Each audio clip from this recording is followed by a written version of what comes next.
Hello everyone and welcome to Rad Chat, multi-award winning therapeutic radiographer-led oncology podcast. My name's Naman Hansen and I'm joined by my fellow host Joe McNamara. Good morning everyone. So we're at UKIO in 2023 and we have a wonderful guest who has a great career to discuss with us. Would you like to introduce yourself please?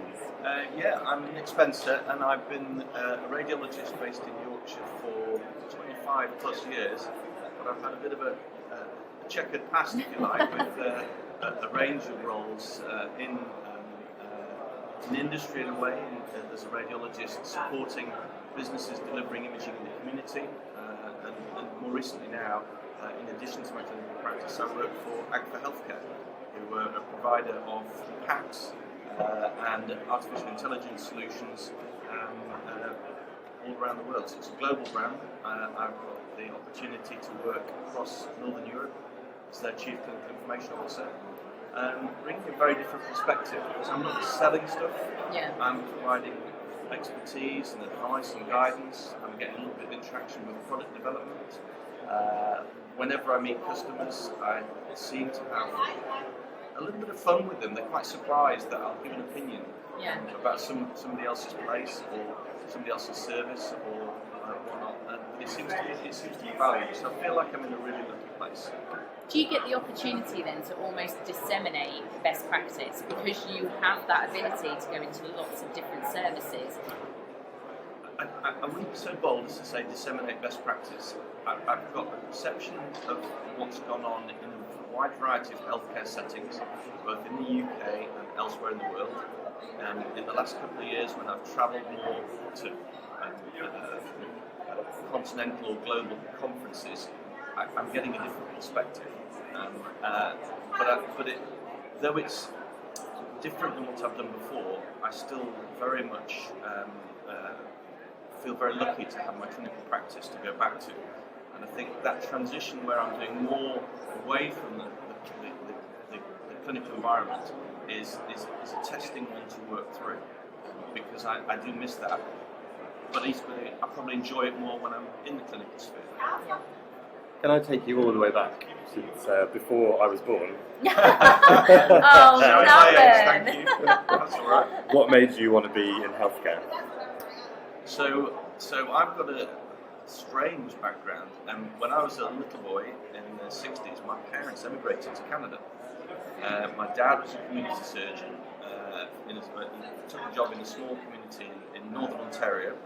And so I grew up there and did my primary school there, but then I came back to school in the UK. My grandparents were in the UK, my parents' families were in the UK, and I suspect that they thought they would probably come back to the UK eventually, but they never did. So I grew up as the oldest of four. My dad worked incredibly hard, was on call and operating, and I didn't see a great deal of him. But I do know that from a very early age I decided I wanted to be a doctor. Now that's not atypical in the 70s. Parents who are medics wanted to do that. But the opportunity as a medical student doing an elective, I was doing an elective in Canada at a big university in southern Ontario, but before I went I did a couple of weeks with my dad. And by that stage I'd already got interested in imaging. So my elective, which was originally going to be gastroenterology, ended up being GI radiology and gastroenterology. So we're still possibly back around the time you were born in the mid-80s, possibly before you were born. And so I was a medical student and doing studies on barium enemas, ultimately a paper that got published in Clinical Radiology. Amazing. So what does your day as a clinical radiologist look like? I guess so I work in a big, it's just become a teaching trust, Mid Yorkshire Teaching Trust, which is a 3-site trust, Wakefield, Pontefract and Dewsbury. And I say Wakefield first, just because it's the centre of it geographically, it's got the biggest size. So we've got a department that's doing 600,000 exams a year, 40 radiologists. There's 1 or 2 of the old boys, of which I'm one, that are prepared to look at anything. So when I'm at work, I get asked to advise on stuff. I get given the tricky stuff that nobody wants to do. I'm brave here, so my colleagues are listening to this. They'll think, who the heck does he think he is? But really now, my life is focused down on head and neck radiology, the diagnostic phase of patients with cancer pathways. I probably do at least from there for a full week, 10 head and neck biopsies a week.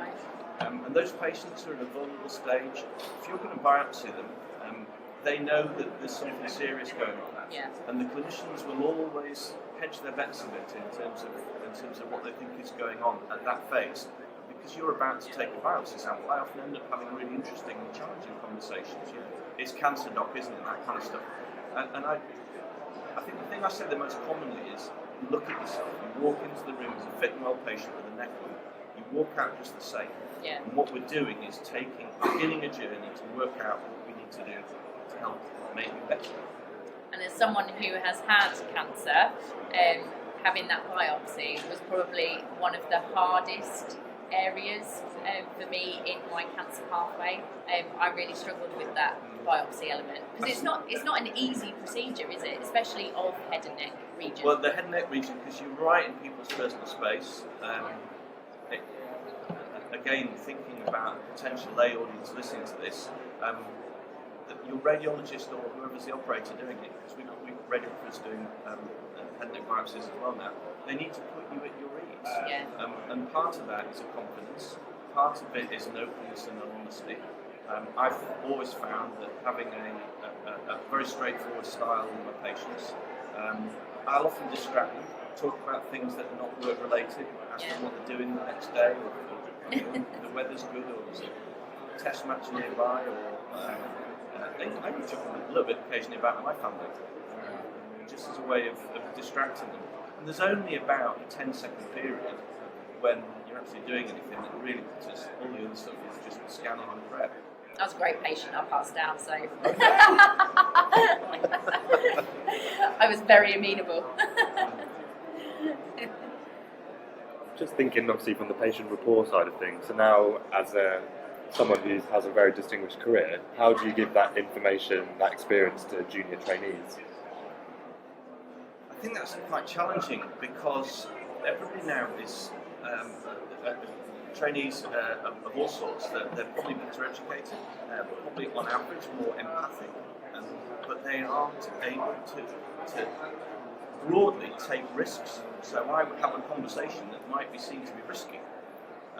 If I see a neck lump that I don't think is anything sinister, I tell the patient to leave the room and not worry. But I tell them it's me that needs to be worried in case I'm wrong, which would be really bad for both of us. So I try and take with reassurance, and that's just as important as patients who see a lump and I think it's something sinister. We'll have that conversation if the patient wants it. So you've got to judge each situation, and if the patient is shutting down, you've got to be very cautious. Only 2 or 3 times in the last decade where you've continued to be open, and the patient gets very upset then. They don't want to go there. And I had one patient complain where she felt that I was far too open and threatening. She felt threatened, and I reflected extensively on that afterwards, and kept a much closer eye on the rest of that patient's journey because I was very anxious that I hadn't done the right thing. But again, that's part of that learning. So, coming back to your question, with regards to juniors and trainees, I try and let them see me working. If they're somebody who's doing a biopsy and I'm supervising them, at the stage where I'm still in the room supervising them, I will make sure that I'm doing some of the patient engagement as well, but giving them the opportunity to. And I've got a couple of new consultant colleagues who, again, now have been worked alongside me as trainees, and I like to think that some of my style and some of my approach has been built into their practice. So, within kind of your field now, what do you think are the opportunities for radiographers, radiologists? I think we're at a major crossroads because we just can't work out how far AI is going to go how quickly. I think that within 5 years, artificial intelligence will be reporting normal X-rays, and we will be deploying reports that say this has been reviewed by AI, the study's normal. Asking I think we'll leave it so that the clinician can ask us to look at it again if it doesn't fit, or if there's another facet to the patient's care that I've got. Actually, it's not just this X-ray I want you to look at; it's this whole suite of imaging. I think, and that will take away quite a lot of reporting that now is done by radiographers. I think that's a little bit of a threat.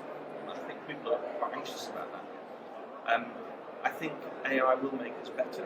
It will make us quicker and more efficient. And that will give other opportunities. In the UK, where there's such a shortage in the diagnostic workforce, it may give us some headroom that enable us to deliver a better quality service. And it's really interesting in UK diagnostics because we have this 6-week standard that most of us are meeting most of the time.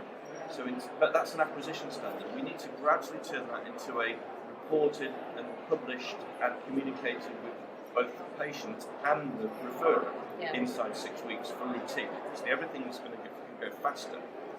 And I think that's the next side of where we're going to need to go. Patient portals and communicating results to patients includes copy clinic letters and the style that clinicians write to, so they're writing to patients and copying their primary care practitioner, and I think that's great. We can't dumb down radiology reports. Hang on a second, AI is going to do that for us. Publish this report in a style that can be read by a layperson. ChatGPT version 5 will do that in 5 seconds. So that then the patient gets a copy that says, this is an AI adapted copy of your report. If you've got a question, please ask your clinician about it. And your clinician may ask a radiologist or radiographer to talk to you about it. So I can see those things being possible. And this is something I've always thought about. I can kind of see that future, but I can't quite see how to get there. So part of being a senior person is being prepared to give out that view, and then collectively we'll all move in that direction. So I think that's what's most exciting now. I do think there's a risk in there. If there's one top tip you could give any of our listeners right now about anything, what would you say? My natural instinct would be to want to give a top tip to patients, because that's what we do all this for. And I think that it's really important that we communicate well with patients, but that patients are able to absorb what we've got to say. If you're at a difficult or vulnerable time, I think it will always have a family member with you that can help 2 sets of ears listening to what clinicians have got to say, and engage in tech. So again, I'm very worried about these patient portals not being able to be accessed by the people that need them the most. So we know almost everybody on the street's got a smartphone now, so it's possible. So there's an embracing tech, and there's a finding ways of making sure that you're able to hear everything, listen to and process what clinicians have got to say. Clinicians have got a responsibility to make sure that's what What are you most excited about for the future of your career? Don't say retiring. No, not at all. I'm in a transition at the moment, so this role at Agfa Healthcare is very different. I have always loved travelling, and I'm definitely travelling more, so that's just a personal win. I am seeing clinicians and a little bit of patient contact in other healthcare sector, in other healthcare systems. So this year I've been in Scandinavia, I've been in Holland and Belgium, Ireland, and all of those things give me a different perspective. I was astonished when I was in Sweden 3 weeks ago to find that they still had a risk-driven reporting. So everything I do is inside the packs. That's not because I work for Agfa, but that's how that curates the work so that I do all the right things in the right priority. And this institution is still using risk-driven reporting. It's really surprised me. So I'm getting perspectives. So the excitement for the future is that I've got a slightly slower pace, where my influence is softer, but definitely possibly having more impact. But I think what I'm going to miss is the patient contact, and that's definitely going to be a change that's coming soon. Perfect. Well, thank you very much. All right. Yeah, Thank you very so much insightful. for joining us. Does I sound like a arrogant?